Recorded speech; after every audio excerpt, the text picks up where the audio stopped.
right, welcome, SDSU Collegian people. A lot of stuff going on this weekend with football, and there's not a lot of stuff going on earlier in the week with basketball too. Also volleyball going on this weekend, but let's talk about the football game going on. UND comes into town for the first time in, 7-8 years, I think. Don't quote me on that.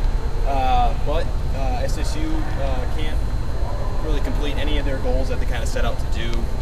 Winning season, playoffs, even, national championship game. That's something they talked about earlier. And I think the biggest story is Kyle Manette, whose ankle injury is going to have him out of action. And that's a big loss for them. In his last collegiate game too. What do you expect in terms of energy? They don't have anything to play for exactly, but you think they're going to kind of play, for Manette, for these seniors? I think they'll play hard for Manette. I think they'll play hard for the seniors. Send them out with a win. That would be, I think, one of the big goals to have with one game to go. You talk about going 1-0 every week and setting goals here. Those would have to be the goal. And UND, sort of similar to NDSU in regards to kind of how they run offensively. They kind of struggle at quarterback. NDSU is kind of the same way. So you would expect you would expect it to be a violent game, like Craig Bull said last week, NDSU head coach. It was just a violent game overall. And I can kind of expect something similar to that. UND kind of plays a similar style.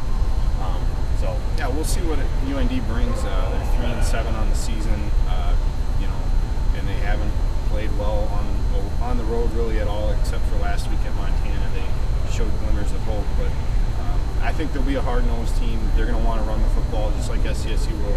I expect kind of a low-scoring game with the way the two styles will mesh. Weather too, and the weather. It's going to be cold. So, last game of the year, fan appreciation day. So. Take that for what it's worth. Moving on, women's basketball last night was in action in West Lafayette, Indiana against Purdue, and they just got it handed to them, basically. Lost by, I think it was 34. Just a blowout. It was a game that got out of hand early, and I don't think they ever really recovered. They couldn't shoot well. Purdue was bringing the pressure, being the aggressors, and they really just couldn't recover from there. Part of me attributes that to them not having Michelson back yet. She's an experienced guard. What do you kind of take from that loss? Is it incriminating, or is it just kind of early season? I think it's an early season loss. I think you can't really read too much into the tournament thing. Maybe they got caught up in it being the WNIT semifinals instead of just playing Purdue. But Purdue, a good team. They're going to exploit the weaknesses that SDSU has, and SDSU turned the ball over 20 times apiece in the first two games. So I think the pressure, they didn't have Michelson. I think that would make a difference. So, that's kind of important. I think they'll rebound well, but they need to learn something from it. Yeah, they struggled. Megan Witashek had a good game. Freshman, obviously, highly recruited. So she was one performer who did well. But again, they're still 2-1. It's early in the season. You would expect improvement there. Moving on, men's basketball is 3-0 for the first time since 2003. Again, they played at SMSU last night. They won by 14. It was close most of the time. They never really felt like SMSU was truly going to actually pull this one out. SDSU just kept making baskets from all around, from everybody basically. Now Nagy was upset that they didn't emphasize defense and rebound in that particular game. It was kind of a letdown game after that Iowa victory on Sunday. So, but talk about it. How they play, how they can win in different ways, and stuff like that. Yeah, it's nice to see them be able to make shots. That's going to be able to save any bad defense or rebounding. They made shots last night.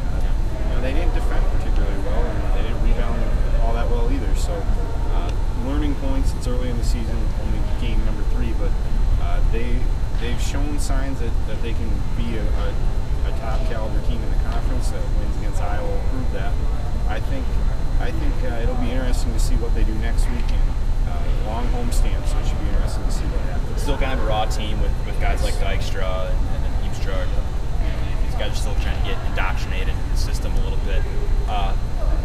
But again, it's almost kind of encouraging for them to not play well and still, just beat in control for most of the game. So that's something encouraging. And again, they have 6 straight home games still yet before the end of this semester.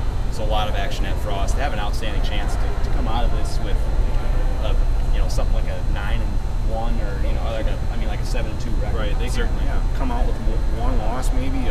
I think the game we'll learn the most from both men's and women's is NDSU. That doubleheader is going to be a really big game to see where they stack up.